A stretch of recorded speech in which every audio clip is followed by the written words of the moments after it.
Hello students, welcome back to learn with me YouTube channel. Students, ಈ ದಿನ ನಾವು ಜನಸಂಖ್ಯಾ ಸ್ಫೋಟ ಎನ್ನುವಂಥ ಪ್ರಬಂಧವನ್ನು ಹೇಗೆ ಬರೀಬೇಕು ಅನ್ನೋದನ್ನು ನಾವು ಈ ದಿನ ಈ ವಿಡಿಯೋದಲ್ಲಿ ತಿಳ್ಕೊಳ್ಳೋಣ. ಓಕೆ, ನಾವು ಯಾವುದಾದ್ರೂ ಪ್ರಬಂಧವನ್ನು ಬರೀಬೇಕು ಅಂತ ಹೇಳಿದರೆ ಮೊದಲು ಪೀಠಿಕೆಯನ್ನು ಬರ್ಕೋಬೇಕು, ಅದನ್ನು ವಿವರಿಸ್ಕೊಂಡು ಹೋಗಬೇಕು.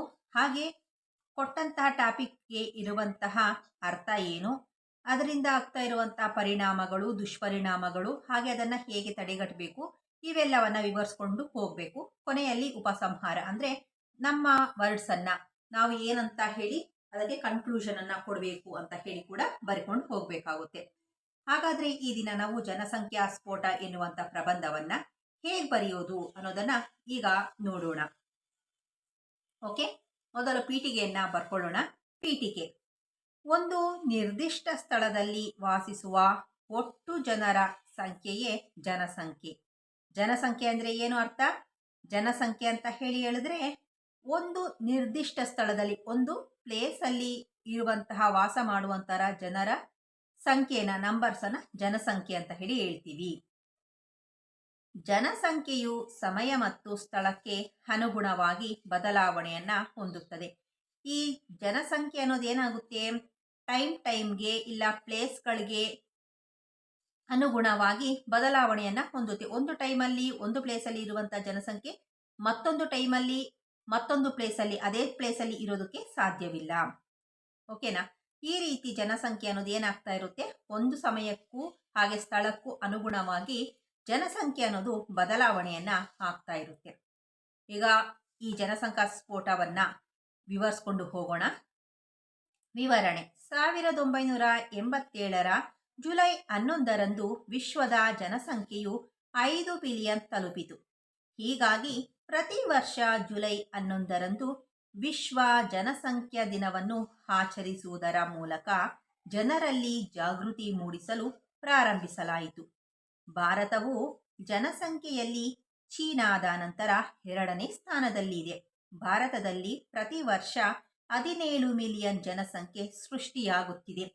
ಕೆಲವು ದೇಶಗಳಲ್ಲಿ ಜನಸಂಖ್ಯೆ ಅತ್ಯಂತ ವೇಗವಾಗಿ ಬೆಳೆಯುತ್ತಿದೆ. ಆದರೆ ಎಲ್ಲರಿಗೂ ಸರಿಯಾದ ಆಹಾರ, ವಸತಿ, ಉತ್ತಮ ಜೀವನ ಶೈಲಿ ಇಲ್ಲ.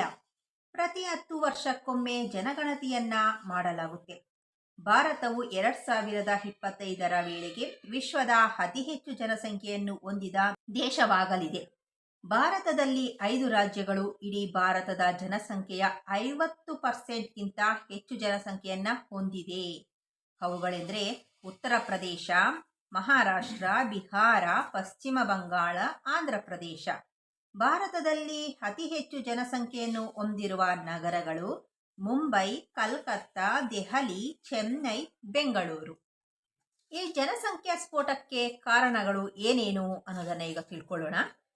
ಭಾರತದಲ್ಲಿ ಜನಸಂಖ್ಯಾ ಸ್ಫೋಟಕ್ಕೆ ಕಾರಣಗಳು ಪಾಯಿಂಟ್ ವೈಸ್ ಅಲ್ಲಿ ಬರ್ಕೊಂಡು ಹೋಗೋಣ. ಗ್ರಾಮೀಣ ಪ್ರದೇಶದಲ್ಲಿ ಸಾಕ್ಷರತೆಯ ಪ್ರಮಾಣ ಕಡಿಮೆಯಾಗಿರುವುದು, ಗ್ರಾಮೀಣ ಭಾಗದ ಜನರು ಜನಸಂಖ್ಯಾ ನಿಯಂತ್ರಣದ ಬಗ್ಗೆ ಅರಿವನ್ನು ಹೊಂದಿಲ್ಲದೆ ಇರುವುದು, ಗಂಡು ಸಂತಾನ ಬೇಕೆಂಬ ಹಂಬಲದಿಂದ ಜನಸಂಖ್ಯೆ ಹೆಚ್ಚಳವಾಗ್ತಾ ಇದೆ. ಈಗಿನ ಕಾಲದಲ್ಲಿ ಕೂಡ ಗಂಡು ಸಂತಾನಕ್ಕೋಸ್ಕರ ಆಸೆ ಅನ್ನೋದು ಇದೆ. ಆದ್ರಿಂದ ಹೆಣ್ಣು ಸಂತಾನ ಎಷ್ಟ ಇದ್ರೂ ಕೂಡ ಅವರು ಗಂಡು ಸಂತಾನಕ್ಕೋಸ್ಕರ ಕಾಯ್ತಾ ಜನಸಂಖ್ಯೆಯನ್ನ ಹೆಚ್ಚಿಸ್ತಾ ಇದ್ದಾರೆ. ಜನರು ಜನನ ನಿಯಂತ್ರಣ ಔಷಧಿಗಳ ಬಗ್ಗೆ ಕಡಿಮೆ ಜ್ಞಾನವನ್ನ ಹೊಂದಿರುವುದು ಜನಸಂಖ್ಯಾ ಸ್ಫೋಟಕ್ಕೆ ಕಾರಣವಾಗಿದೆ. ಮೂಢನಂಬಿಕೆಗಳಿಂದ ಜನರು ಜನನ ಪ್ರಮಾಣವನ್ನ ಹೆಚ್ಚಿಸುತ್ತಿದ್ದಾರೆ. ಬಾಲ್ಯ ವಿವಾಹದಿಂದಾಗಿ ಜನಸಂಖ್ಯಾ ಸ್ಫೋಟವಾಗ್ತಾ ಇದೆ. ಚಿಕ್ಕ ವಯಸ್ಸಿನಲ್ಲಿ ಮದುವೆ ಮಾಡುವುದರಿಂದ ಹೆಚ್ಚಿನ ಮಕ್ಕಳನ್ನು ಹೇರುವಂತಾಗಿದೆ. ಜನಸಂಖ್ಯಾ ಸ್ಫೋಟ ಕುರಿತು ದೇಶದಲ್ಲಿ ಕಠಿಣ ಕಾನೂನು ನಿಯಮಗಳು ಇಲ್ಲದೆ ಇರುವುದು, ವೈದ್ಯಕೀಯ ಕ್ಷೇತ್ರದಲ್ಲಿ ಎಲ್ಲ ಕಾಯಿಲೆಗಳಿಗೂ ಸೂಕ್ತ ಔಷಧಿ ಇರುವುದು, ಇದರಿಂದ ಮರಣ ಪ್ರಮಾಣ ಕಡಿಮೆಯಾಗಿದೆ. ಇದು ಸಹ ಜನಸಂಖ್ಯಾ ಸ್ಫೋಟಕ್ಕೆ ಕಾರಣ. ಸರ್ಕಾರ ಜಾರಿಗೆ ತಂದಿರುವ ಒಂದು ಕುಟುಂಬಕ್ಕೆ ಒಂದೇ ಮಗು ಎಂಬ ಕುಟುಂಬ ಯೋಜನೆ ಕಡ್ಡಾಯವಾಗಿಲ್ಲದೆ ಇರುವುದು ಜನಸಂಖ್ಯಾ ಸ್ಫೋಟಕ್ಕೆ ಕಾರಣವಾಗಿದೆ. ಈ ಜನಸಂಖ್ಯಾ ಸ್ಫೋಟಕ್ಕೆ ಕಾರಣಗಳನ್ನು ತಿಳ್ಕೊಂಡು ಈಗ ಜನಸಂಖ್ಯಾ ಸ್ಫೋಟದಿಂದ ಆಗ್ತಾ ಇರುವಂತಹ ಪರಿಣಾಮಗಳು ಏನೇನು ಅನ್ನೋದನ್ನ ಈಗ ತಿಳ್ಕೊಳ್ಳೋಣ. ಜನಸಂಖ್ಯಾ ಸ್ಫೋಟದಿಂದ ಮುಖ್ಯವಾಗಿ ಆಹಾರ ಸಮಸ್ಯೆಯನ್ನ ಎದುರಿಸಬೇಕಾಗಿದೆ. ಎಷ್ಟೋ ಜನರು ಆಹಾರ ಇಲ್ಲದೆ ಪ್ರಾಣ ಕಳೆದುಕೊಳ್ಳುತ್ತಿದ್ದಾರೆ. ವಸತಿ ಸಮಸ್ಯೆ. ತುಂಬಾ ಜನರಿಗೆ ಸರಿಯಾದ ವಸತಿ ಇಲ್ಲದೆ ಜೀವನ ನಡೆಸುವುದು ಕಷ್ಟವಾಗಿದೆ. ನಿರುದ್ಯೋಗ ಸಮಸ್ಯೆಯನ್ನ ಕೂಡ ಎದುರಿಸಬೇಕಾಗ್ತಾ ಇದೆ. ಜನಸಂಖ್ಯಾ ಸ್ಫೋಟದಿಂದ ಪರಿಸರ ಹೆಚ್ಚು ಮಾಲಿನ್ಯವಾಗ್ತಾ ಇದೆ. ಜನಸಂಖ್ಯಾ ಸ್ಫೋಟದಿಂದ ಆದಾಯವು ಕಡಿಮೆಯಾಗುತ್ತಿದೆ. ಜನಸಂಖ್ಯಾ ಹೆಚ್ಚಳದಿಂದಾಗಿ ಹಲವಾರು ಸಾಂಕ್ರಾಮಿಕ ರೋಗಗಳು ಹೆಚ್ಚಾಗಿ ಆರೋಗ್ಯ ಸಮಸ್ಯೆಗಳು ತಲೆದೋರುತ್ತಿವೆ. ಓಕೆ, ಇವಿಷ್ಟು ಕೂಡ ಜನಸಂಖ್ಯಾ ಸ್ಫೋಟದಿಂದ ಆಗ್ತಾ ಇರುವಂತಹ ಪರಿಣಾಮಗಳು. ಈ ಜನಸಂಖ್ಯಾ ಸ್ಫೋಟವನ್ನ ತಡೆಯೋದಕ್ಕೆ ಇರುವಂತಹ ಕ್ರಮಗಳನ್ನು ನೋಡೋಣ. ಒಂದು ಕುಟುಂಬಕ್ಕೆ ಒಂದೇ ಮಗು ಎನ್ನುವಂತಹ ಕಾನೂನನ್ನ ಕಡ್ಡಾಯವಾಗಿ ಪಾಲಿಸುವಂತೆ ಸರ್ಕಾರ ಮಾಡಬೇಕು. ಗಂಡು ಹೆಣ್ಣು ಮದುವೆಯ ವಯಸ್ಸನ್ನ ಹೆಚ್ಚಿಸಬೇಕು.